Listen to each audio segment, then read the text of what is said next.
네, 안녕하십니까. 송달송 부동산 시간입니다. 2025년 새해 영상이 좀 늘렸습니다. 새해도 많은 좋은 일과 함께 더 좋은 영상으로 찾아뵙도록 하겠습니다. 네, 오늘 주제는 우리 집은 왜 개발이 안 되는 걸까라는 주제로 한번 말씀을 드리려고 합니다. 대부분의 개발 사업, 재개발이든 재건축이든 특히 저희가 자주 다루고 있는 소규모 재건축, 가주택 정비 사업에서 갑자기 조합 설립 동의서가 날라왔다. 이런 부분에 대해서 많이 고민을 하시는 분들이 많습니다. 왜냐하면 우리 집 왜 안 오르지? 여기도 왜 바로 옆에 있는 개발이 되는데 여기는 왜 개발이 안 되지? 하시면서 막상 동의서가 진행이 되면 또 진행이 잘 되거나 안 되거나 하는 문제에 대해서 부딪히시게 되는데 대부분의 분들이 이렇게 낡은 주택에서 살고 계시는 분들은 개발을 원하지만 사실은 또 막상 개발이 진행이 되면 진행을 잘 못하시는 분들이 계십니다. 이유는 여러 가지가 있겠죠. 이거는 조금 겪어보지 못한 일에 대한 불안감이 원인이 되는 부분이 많습니다. 어, 부동산 투자를 하신 투자자들이 많은 지역은 이런 부분이 잘 없는데, 현지에서 오래 낡은 주택이 될 때까지 오래 계셨던 분들은 이런 부분, 개발에 대한 부분에서 어쨌든 불안감이 많이 계십니다. 하지만 이게 연수가 계속 해가 바뀌면서 재산 가치는 계속 하락하게만 되죠. 정비구역이 지정이 됐거나 또 정비구역에서 그 다음 단계 뭐 사업 시행인가라든가 조합 설립 이전에 조합 설립이라든가 이렇게 진행이 되면 단계적으로 또 오르지만 요즘 같이 건축비 상승이나 또 여러 가지 제약, 제도적인 제약 때문에 또 진행이 지지부진해지면 또 재산 가치는 하락할 수밖에 없습니다. 대구에도 이런 지역이 있는데 남산동이라는 곳이 있습니다. 이런 지역은 아주 벌써 몇십 년, 십몇 년 전부터 재개발 이야기가 있고 또 조합 설립이 되었고 시공자 선정이 되었음에도 불구하고 진행이 안 되는 곳이 상당히 많습니다. 그리고 거기에 또 상가가 발달이 돼 있어서 상가 부분, 세입자 부분에 또 갈등이 많이 생겨서 또 진행이 안 되고 이렇게 있거든요. 그런데 가서 한번 이야기를 여쭤보면 왜 개발이 안 된다고 보십니까? 이렇게 여쭤보면 뭐 나중에 언젠가 내겠지. 지금은 비싸져서 우리 분담금 내거나 대출을 해서는 개발을 할 수 있는 여력이 되지 않는다. 이런 말씀이 대부분이시거든요. 그게 진짜 나중에 시간이 지나면 된다는 확신이 계셔서 그렇게 말씀하실까요? 제가 그렇지는 않습니다. 그냥 막연한 불안감이 어떤 믿음으로 변하지 않기 때문에 공의라는 행동으로 행동을 못 하시는 것 때문이 이유가 가장 크거든요.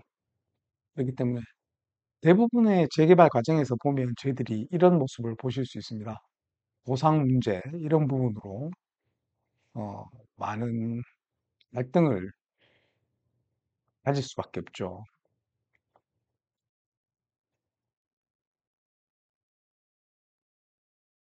예. 그래서 2019년인 거예요. 아마 제 기억으로는. 남산 4-5도 상가 세입자 보상 문제로 많은 기간 동안 이주에 대한 문제, 그런 것 때문에 정체가 되었고 있었습니다.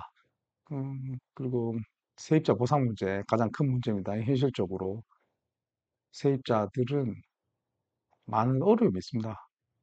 근데 이런 갈등 없이 또 진행되는 곳은 없어요. 그렇다고 또 언제나 항상 건축비 비용 문제 때문에 언제는 비용이 매우 싸서 그러니까 공사비가 매우 싸서 개발이 너무 쉽게 잘 된다. 이런 시절은 한 번도 없었습니다. 늘 비용 공사비는 비쌌고 분양가에 대한 문제, 보상에 대한 금액의 문제는 늘 항상 따라왔던 문제이기도 했죠. 그래서 이런 부분이 가장 큰 문제점이 되고요. 그래서 또 이렇습니다. 요즘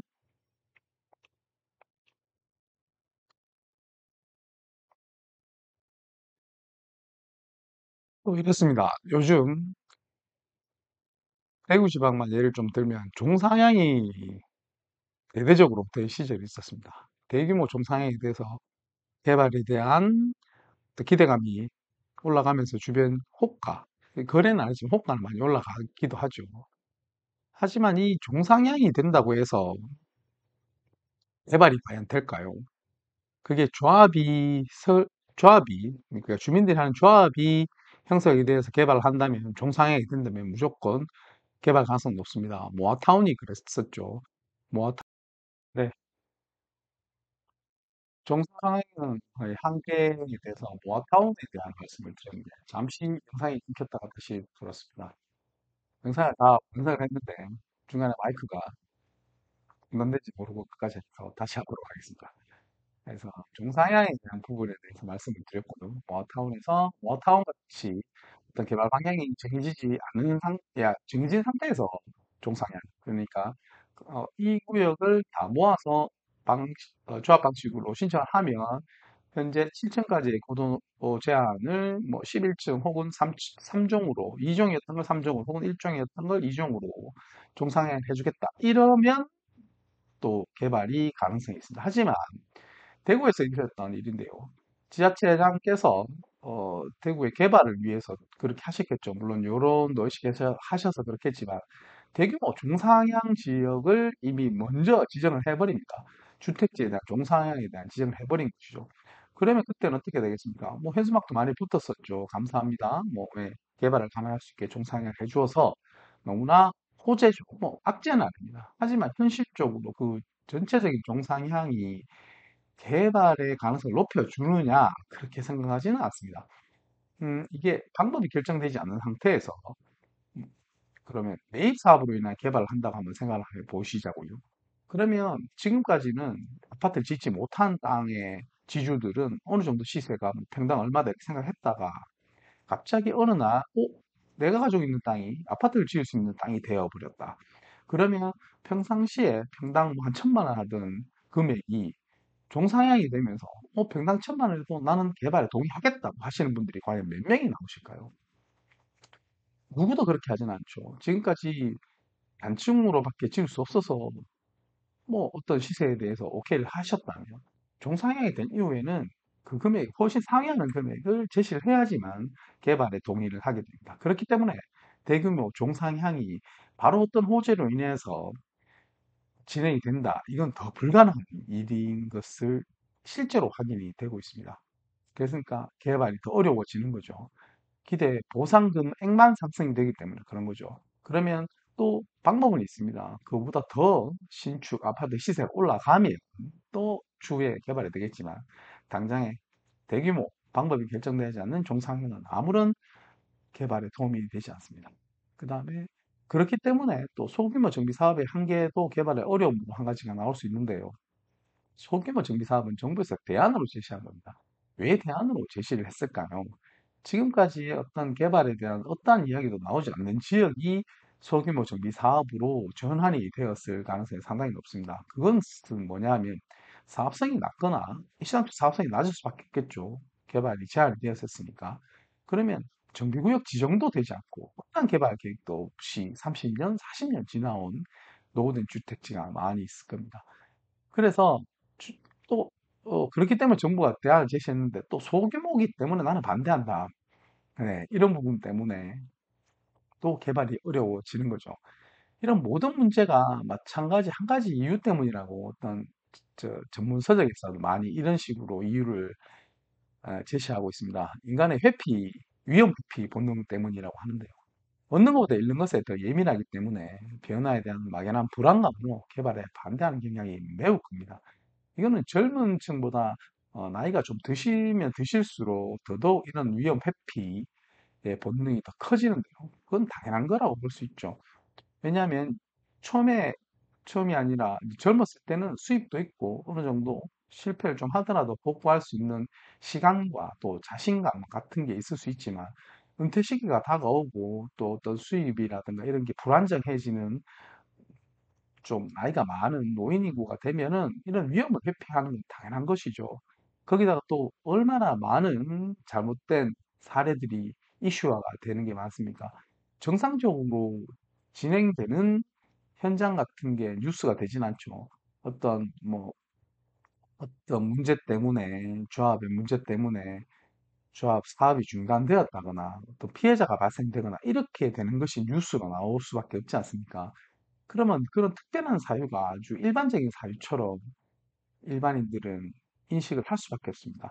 비행기 사고가 아무리 발생률이 낮다 하더라도 최근에 어떤 그런 사고가 일어나면 회피하는 것과 같은 이치죠. 내가 만약에 우리 지역의 가로주택 정비 사업이 진행한다고 동의서 진구가 이렇게 진행이 되는데 얼마 전에 가로주택 정비 사업 때문에 많은 피해를 입었다 이런 소식을 들으면 괜히 그런 위험성에 대한 회피를 할 수밖에 없는 것이죠. 이런 개발의 어려움 중에가 나오는 심리적인 현상이 많이 나오곤 합니다. 그래서 이런 변화의 불안감과 손실 회피 이런 것들은 뭐 여러 가지 두려움 때문에 나오는 거기 때문인데요. 하지만 이런 게 음, 좀 무조건적이라고 믿으실 수 있는 부분들이 많이 있습니다. 그러게 설득에 상당히 힘이 듭니다. 조합 방식, 신탁 방식, 뭐 대규모 재개발, 소규모 재개발 이렇게 반대되는 개념으로 이렇게 불안감이 생성이 되곤 하는데요. 조합 방식이 가장 합리적이다, 가장 좋은 방법이라고 선택한 건 아닙니다. 왜냐하면 조합 방식이 전문성도 없을 뿐더러 이 일을 진행하기 효율적이진 않습니다. 왜냐하면 절차를 반드시 지켜야 되기 때문인데요. 그러면 직접적으로 조합 방식에서 가장 큰 의사결정 기구가 총회입니다. 근데 총회를 50명, 적응된 50명이지만 아주 뭐 웬만한 재개발 재건축에는 몇백 명이 되는데 거기에 모든 절차를 어, 갖춰서 총회를 통해서 어떤 의사결정을 한다는 건 상당한 시간과 음, 비용이 들 수밖에 없습니다. 그래서 이 조합 방식이 가장 효율적이라는 건 좀 다릅니다. 문제가 없기 위해서 어떤 결정과 책임을 조합 스스로에게 주는 방식이기 때문에 이런 다툼과 어떤 시간적인 로스가 많기 때문이죠. 그렇기 때문에 비리가 많다 뭐 이런 부분도 생기는데 그러면 비리를 없애기 위해서 전문성을 가지기 위해서 다른 방식이 신탁 방식인데 신탁 방식은 무조건 좋으냐? 그렇지도 않죠. 그럼 또 어떤 데는 신탁 방식으로 빠르게 진행을 한다고 해서 신탁 방식을 선택했음에도 불구하고 사업이 아직까지 몇 년이 지나도 진행이 되지 않은 신탁 방식 현장도 상당 부분 볼 수 있거든요. 그렇기 때문에 무조건 뭐 어떤 방식이 좋다라고 할 수는 없는 것입니다. 이 부분은 좀 많이 생각을 좀 하셔야 되는 부분입니다.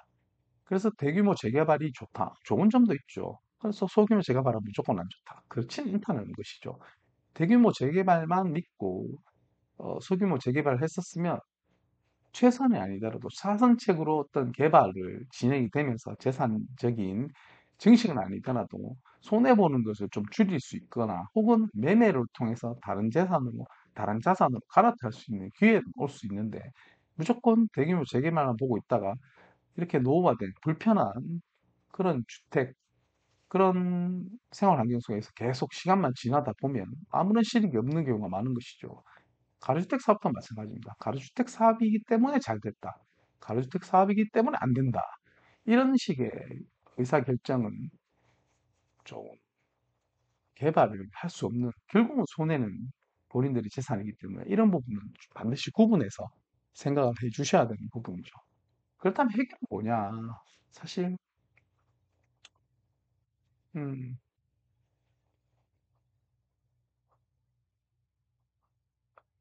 네. 그렇다면 해결은 뭐냐? 해결 방법은 뭐냐? 이렇게 말씀하실 수 있습니다. 하지만 이게 바이블이다 이렇게 말할 수 있는 건 없습니다. 케이스별로 다 다르기 때문이죠. 각각 단지별로 다 다르기 때문입니다.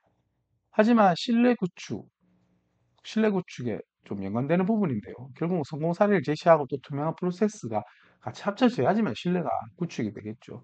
하지만 여기서 제가 말씀드리는 해결 방안 중에 실내 구축은 믿음이 줄 수 있는 설득이 필요합니다. 라는 말입니다. 이게 그럼 뭐가 믿음을 주는 설득이냐? 성공한 사례에서 제가 확인한 바로는 오래된 주민들이 계시는 분들에게는 항상 어떤 리더 같은 분들이 계십니다. 우리 사는 지역에는 어, 뭐 오랫동안 주민들 어떤 당면 과제라든가 평상시 뭐 오랜 기간 동안 보시면서 쌓아온 신뢰들이 있지 않습니까? 그런 신뢰 받으시는 분이나 그런 분들께서 앞장서셔가지고 비교에 의한 팩트 체크로 인해서 어떤 사업 방식 이런 위험성이 있고 또 위험성이 좀 있지만 우리가 좀 힘을 합치면 이렇게 나가볼 수 있지 않느냐 이런 의견을 제시하면서 신뢰 구축되는 게 상당히 효율적입니다. 왜냐하면 어차피 업체의 도움을 받으실 수밖에 없지만 업체가 주도가 되어서 진행이 되면 속도의 부분에 대해서 반대 부분에 대해서 어떤 사건이나 이슈가 터졌을 때 무조건 업체 때문이다. 그런 부분 때문에 브레이크가 많이 걸리긴 하거든요. 그래서 아마 원래 원주민들의 대표성을 가질 수 있는 그런 부분들이 나서셔가지고 좀 사업에 대한 이해와 그걸 높이셔가지고 진행을 하면 상당 부분 개발에 대한 속도가 붙고 또 실제로 그런 사례를 통해서 성공한 지역도 확인을 할 수가 있습니다. 그래서 이런 신뢰 구축을 하면서 성공 사례도 물론 제시가 돼야겠죠. 그 성공 사례는 왜 성공했을까? 그런 부분 좀 벤치마킹 하셔가지고 의사결정 서로 간에 어떤 힘을 합치면서 진행이 돼야 되면 어떤 문제 때문에 해결이 나지 않았는데 다른 단지에는 뭐 어떤 단합으로 인해서 해결 방법을 따로 또 찾으실 수도 있거든요. 그러니까 이런 부분 성공 사례, 투명한 프로세스, 그러니까 업체를 뭐 결정한다든가 평형을 결정한다든가 공사비 협상을 한다든가 공사비 시기 혹은 분양 시기 등을 결정하는 것은 이런 일 진행에 대한 프로세스가 상당히 중요합니다. 하지만 이 세 가지 해결 방안의 가장 공통점이 뭐냐? 결국은 소통입니다. 소통을 하셔야지만 되는 거죠. 많은 분들이 소통할수록 그래야지만 어, 실제로 이것 때문에 학습 효과가 높아서 된다 안 된다 보이지만 어떤 얼토당토안한 루머 그죠? 그런 걸 막을 수 있는 게 가장 큽니다. 소통을 함으로써 소통을 하면서 내가 전문가가 된다는 말은 아니고요. 소통을 함으로써 어떤 믿음으로 인해서 말도 안 되는 루머에서 조합이 정지되는 이런 현상도 많이 발생이 되는데 그 부분을 막을 수 있다는 게 가장 중요한 부분이죠. 그래서 이런 해결 방안을 제시할 수가 있습니다. 현실적인 개발 방식에 재개발, 재건축 방식을 제가 예를 들은 이유가 뭐냐 하면 현실적인 개발 방식의 재개발, 재건축 방식이라고 제가 이렇게 말씀을 해놓은 이유가 뭐냐 하면 이제 매입에서는 불가능한다는 거죠. 물론 뭐 매우 싼 금액의 토지 시세가 있는 쪽은 매입도 가능합니다만 대부분 그런 곳은 매출이라고 볼 수 있는 일반 분양가가 낮기 때문에 또 수지 타산이 나오지 않습니다. 그래서 대부분은 지금 뭐죠? 이 수요가 있는 곳은 대도시, 뭐 광역시나 특별시가 되는데 그런 곳은 지금 현재 금액이 매우 높죠. 그래서 그 높은 금액을 어떠한 사업 주체가 나타나서 일괄 매입해서 진행한다는 것은 정말 불가능한 일입니다. 그렇기 때문에 재개발, 재건축, 현물 방식으로 진행이 돼서 가야 되는 출자해서 하는 방식으로밖에는 개발을 할 수밖에 없습니다. 그래서 재건축, 재개발 밖에는 현실적으로 개발할 수 있는 방법이 없다는 것이죠. 또 신탁 방식에 대해서도 말씀드렸는데 신탁 방식이 그나마 조합을 견제할 수 있는 방식이기도 하고 가장 사업성에 대한 영향을 덜 받고 왜냐하면 자금이 이렇게 투입이 되기 때문인데요. 하지만 이것도 분명히 어떤 플레이어가 필요합니다. 조율할 수 있는, 검증할 수 있는 플레이어가 필요하다는 거죠. 업체가 되겠죠. 신탁에서 제시하는 이게 과연 다른 현장과 비교해 봤을 때 금액적으로 적절한가, 혹은 진행 방식에 대해서 적절성이 맞냐, 이런 부분은 반드시 주민들의 어떤 견제의 의견이 들어가야지만 신탁 방식이 성공할 수 있습니다. 현실적으로 신탁 회사가 우리나라에 몇몇 안 되지만 재개발, 재건축 정비 사업에 많은 인원이 투입이 돼 있는 곳은 실질적으로 없습니다. 그렇기 때문에 쉽게 사업성, 여기서 사업성이라 하면 자기들 보수를 충분히 나올 수 있느냐, 사업이 끝까지 갈 수 있느냐겠죠. 일단 업체들이 온다는 것은 일단 사업성이 기본적으로 있다는 것입니다. 그런 비용적인 측면에서 어, 매출과 가장 유리하게 정해야 되는 게 조합의 역할이 있는데요. 그 역할이 갑자기 전문가가 될 수 없기 때문에 신탁의 어떤 일정한 도움과 또 견제, 시공사와 신탁을 견제하는 그런 어떤 중간적인 역할을 할 수 있는 업체가 반드시 있어야 된다. 그 업체가 아닌, 그 역할 업체가 아닌 주민들이 하시면 가장 좋은 부분이고요. 그래서 이렇게 견제하는 방식으로 신탁 방식이 그나마 가장 현실적인 개발 방식입니다. 그렇기 때문에 여기 이 주민 신뢰 확보의 업체 신뢰 확보도 무조건 맞는 부분이죠. 그러니까 검증할 수 있는 지역주택조합도 마찬가지입니다. 검증할 수 있는 어떤 업체가 있으면 괜히 사업은 끝까지 성공을 할 수 있게 됩니다. 그런 부분이 현실적인 개발 방식으로 되고요. 결국은 뭐 핵심은 이겁니다. 언제나 우리 집은 왜 개발이 되지 않느냐. 네, 성공적인 아파트 개발 사업 핵심은 이겁니다. 우리 집은 왜 개발되지 않느냐. 언제까지 이렇게 살아야 되냐. 더 불안감 이런 것 다 없앨 수 있지만은 결국은 이런 준비와 정보 제공, 주민 참여 이런 건 뭐 이렇게밖에 말씀드릴 수 없죠. 텍스트로 이렇게 저희들 설명을 드리지만 하지만 그러니까 각 개별적으로 현실적인 방법은 결국은 대표성을 가지시는 게 업체냐 혹은 주민 대표냐에 대해서 그분들이 데이터를 가지고 비교하셔가지고 어떤 공동의 이사회 혹은 주민이 많으면 많을수록 토론을 자주 하셔서 소통을 자주 하셔서 결론을 맺고 앞으로의 어떤 일 다음에 어떤 일이 있고 그 다음에 어떤 걸 준비해야 되고 이 정도만 소통하셔도 충분히 개발을 하셔가지고 자기 재산의 증식을 하실 수가 있습니다. 그래야지만 가능한 거죠. 그래서 이런 준비들은 조금 뭐 업체들 적어도 그 대외적으로 어떤 정보 제공을 하는 업체면 그 정보 제공의 질이라고 하죠. 그런 걸 갖다 비교하실 수 있지 않습니까? 그런 걸 비교하셔서 진행을 하면 반드시 좋은 결과가 이루어지실 수가 있습니다. 팩트는 어디 있냐? 네, 절대적인 팩트는 사실 없습니다. 서울에 뭐 어떤 단지에서 어떤 방식으로 성공했다더라가 우리 지역에는 성공할 수 없는 거고요.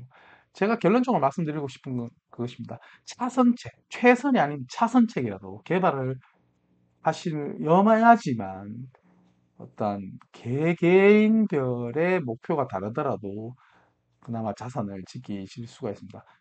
이제는 지금까지 개발 계획이 없었던 지역이 갑자기 뭐 어떤 대규모 이벤트가 없는 한 그러니까 뭐 대기업 유치라든가 뭐 올림픽을 유치한다든가 이런 대규모 자금이 투입되지 않는 한 큰 변화는 아마 없을 겁니다. 일자리도 모든 것이 수도권으로 집중이 되고 앞으로 지방, 특히 광역시도 인구가 지금 줄고 있기 때문에 선별할 수 있는 게 기준이 너무 많아지겠죠. 외국인들이 모여 살 수 있는 그런 지역도 별도로 생길 수 있을 거고요. 그렇기 때문에 시기적으로 봤을 때 개발을 정확하게 어느 정도 검증이 되면 진행하시는 것이 전 정답이라고 생각을 합니다. 이런 건 피하셔야겠죠. 정말 답이 안 나오는데 진행을 해서 지금 그런 지역이 그런 현장이 많죠. 이주 철거를 다 했는데 공사협상으로 뭐 1년 이상 매스컴에도 많이 나왔지만 그런 현상들 그런 건 사실은 조합의 책임입니다. 조합 임원들도 소통을 하면서 이런 현실을 제대로 자각을 하지 못했고 거기에 조합원들도 마찬가지로 그런 인지를 하지 못한 채 진행이 되고요. 또 현실적으로 어떤 조합에서도 초기에 아무리 모른다 하더라도 재개발, 재건축에 대한 사업성이 없음에도 불구하고 진행을 하고 가시는 분들도 많습니다. 그런 부분에 대해서 꼭 확인을 하셔야 되는 부분이니까 비교하십시오, 비교. 단지만 주변 반경 뭐 몇 킬로 내에 조합에 직접 가셔가지고 조금 앞서가거나 하는 부분에 대해서 데이터를 받으셔가지고 비교하셔가지고 소통하시는 것이 가장 중요합니다. 요즘은 좋습니다. 이게 온라인으로 소통하실 수 있기 때문인데요. 제가 지금도 새롭게 소규모 재건축에 대한 수주권이 들어와서 아마 뭐 동의서, 검인 동의서 받고 진행을 하려고 하는데요. 거기도 저는 솔직하게 모든 분들이 아마 사업 설명회를 할 때 맥시멈의 분담금에 대해서 반드시 말씀을 드릴 겁니다. 왜냐? 조합 설립이 목표인 업체는 그럴 필요가 없습니다. 조합 설립이 되면 무조건 이익이 되기 때문에 조합 설립 하십시오라고 진행을 하겠죠. 하지만 그것은 서로 간에 어, 시간 낭비일 뿐입니다. 불신만 생기고 다툼만 생길 뿐입니다. 그래서 모든 조합원들, 대부분의 조합원들이 이 정도 금액 그러면 내가 분담금에 대한 어떠한 부분이 변동이 되면 내 분담금이 늘고 줄어 1억이 있다가 2억이 될 수도 있고 또 분담금 안 될 수도 있는 조건이 어떤 것이야. 그러면 이 주변 시세가 뭐 평당 2천만 원 넘어가면 충분히 공사비 상승이 어느 정도 있더라도 사업성에 대한 분담금 그 큰 무리 없이 진행이 되고 또 마지막에는 이렇게 자산에 대한 현금화 하실 수 있는 기회가 올 수 있습니다. 이러한 그 누구나 일반인들이 이해할 수 있거든요. 그러니까 그런 부분을 가장 중점적으로 보시면서 우리 동네 왜 개발이 되지 않느냐 하는 것보다 조금 공유하셔가지고 또 극단적으로 나만 잘 되면 돼, 내만 잘 살면 돼 라는 측면에 보더라도 개발을 진행하시는 게 무조건 맞습니다. 가로주택이나 소규모 재건축 조합 설립되었다고 해가지고 이주 철거가 되지 않은 상태에서 조합원들의 피해는 없습니다. 그렇기 때문에 조합 설립에 대한 불안감을 가지지 마시고 조합 설립을 진행하시면서 정확한 팩트 체크에 대한 그런 소통 그런 부분을 비교하셔서 많은 자료가 많으니까 그런 부분에 대해서 반드시 확인하셔가지고 재산 요즘 얼죽신이라고 하죠. 모든 게 신축이라고 하는데 아마 그 무조건 신축을 따라가지 않으시더라도 자기 자산을 증식보다는 자산을 하락을 막기 위한 방법으로 반드시 개발에 대한 관심과 어떤 개별적인 방법에 대해서도 판단을 하셔야 될 것 같습니다. 오늘 새해 첫 영상을 이런 식으로 준비해 봤는데요. 앞으로 좀 더 자주 더 좋은 콘텐츠로 찾아뵙도록 하겠습니다. 오늘 여기까지 하겠습니다. 감사합니다.